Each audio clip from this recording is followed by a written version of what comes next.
Quand on arrive à Gand, à l'hôtel, voilà, on a toujours tout de suite des souvenirs des années d'avant. Et on sait que quand on arrive ici, voilà, on vient pour les belles courses, les grosses courses. Le Het Nieuwsblad, c'est quand même une des premières échéances importantes pour nous.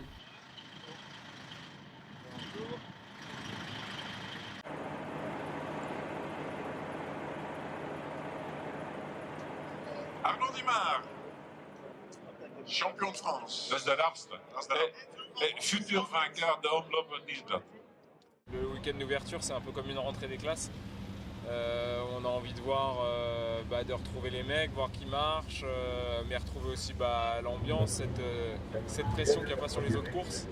Et toute cette atmosphère qui fait que c'est des courses atypiques. Ça fait partie des plus belles parties de la saison. Et, la rentrée des courses en Belgique est toujours un moment sympathique. Il y a un public, il y a une effervescence, il y a une attente également de la part des coureurs, des équipes, des médias et des spectateurs, ce qui fait que c'est toujours un excellent moment que de reprendre la compétition ici en Belgique. On est impatient et puis en même temps on appréhende un petit peu parce que voilà, c'est la reprise, surtout là le Het Nieuwsblad, c'est quand même la reprise d'une grande échéance. Donc on a envie de bien faire, on aime ces courses.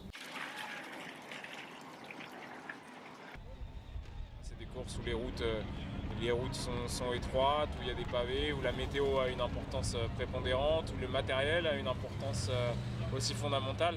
Et voilà, c'est tout ça qui fait que la période des Flandriennes, c'est vraiment une période vraiment différente des autres.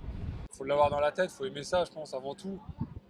Et puis, ouais, je dirais qu'il faut aimer ça avant tout. Après, des fois, on parle du gabarit et tout, mais non, il y a des petits gabarits qui réussissent, des gros aussi. Donc, après, quand on donne ce genre de course, généralement, ça passe.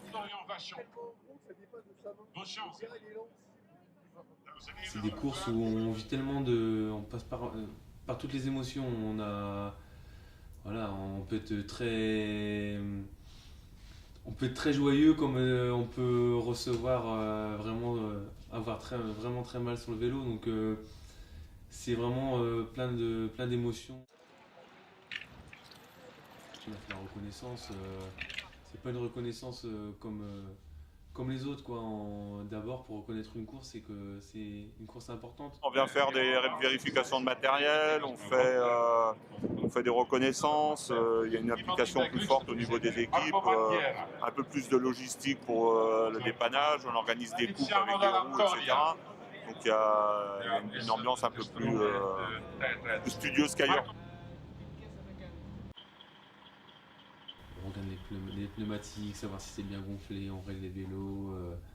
C'est un ensemble qui fait que c'est des courses où il faut être minutieux. Et puis le risque de crevaison qui est beaucoup plus important aussi. Donc le moindre boyau qui est peut-être un peu abîmé, il est changé. Donc ça fait du travail en plus pour tous les mécaniciens. La météo aussi qui joue beaucoup, qu'il pleuve ou qu'il fasse beau, c'est pas pareil. Donc ici, on roule sur du pavé. Il y a plein de critères qui font que faut faire attention à tout. Ouais. Au niveau des bidons, on a plus de risques de ne pas avoir un ravitaillement au bon moment et tout. Donc tout ça, il y a plus de bidons prévus sur ces courses-là que sur d'autres. Là, on a plus de monde qui s'éparpille un peu plus parce qu'on a plus de risques de perdre un bidon sur le pavé et tout. Donc ça se fait sur la fin d'un secteur, en haut d'un mont. Toute l'organisation à côté, où il y a des coupes à faire, ravitaillement, donc ça on connaît. L'importance du staff, ça va être d'être là au bon moment pour pallier aux crevaisons. Certainement que quand tu as les soigneurs sur le bord des routes et tout ça, ça te rappelle qu'il faut manger, qu'il faut prendre un bidon à chaque fois que tu peux. Et puis que ta boîte fort, il ne faut pas négliger la météo, il ne faut pas négliger l'alimentation, il ne faut pas négliger le matériel. Donc voilà, c'est tout ça. On peut être bien placé avec l'équipe de Marc Madiot. On est quand même Fred Guédon, des coureurs qui ont réussi sur ce terrain-là, avec un Johan Ofredo, Mathieu Ladanius. On a quand même les coureurs peut-être les meilleurs coureurs français sur les classiques. Donc, Sur les 28-29 coureurs qu'on a à la française, tout le monde n'aime pas les classiques, ce qui est logique, il faut composer une équipe pour tous les terrains. Donc nous on tourne à grand maximum 10 coureurs pour les classiques, donc en gros ça tourne toujours sur le même groupe. de connaître pas le niveau, mais les capacités plutôt de ses camarades, c'est quand même plus facile après de pouvoir sur le terrain réagir rapidement. Et puis c'est des automatismes qu'on prend dès le début.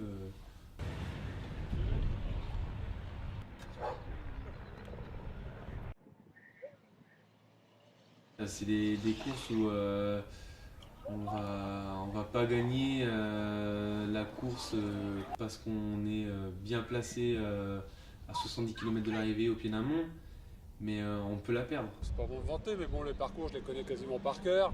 Je sais comment ça se court, parce que bon, moi j'ai arrêté ça fait pas longtemps, donc les tactiques n'ont pas changé, les parcours n'ont quasiment pas beaucoup changé. Donc là-dessus, je peux très bien les renseigner. Ouais. Pat Guédon, il va faire un briefing en connaissant le terrain déjà, il a déjà roulé dessus. Donc il connaît les sensations que peut avoir un coureur, les appréhensions, les craintes. Et pareil, voilà, pas se dévoiler trop tôt, il connaît tout ça. Donc c'est important d'avoir des DS comme ça.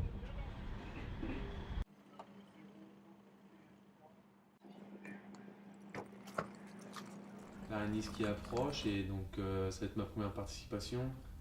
Voilà, toute l'équipe, c'est le premier gros rendez-vous en France, donc ouais, c'est important d'être en forme et surtout ouais, j'aimerais bien en gagner nos sprints, ça va être l'objectif. Ouais. Et puis surtout repartir sur la série là, de Gand-Wevelgem, Tour des Flandres-Roubaix.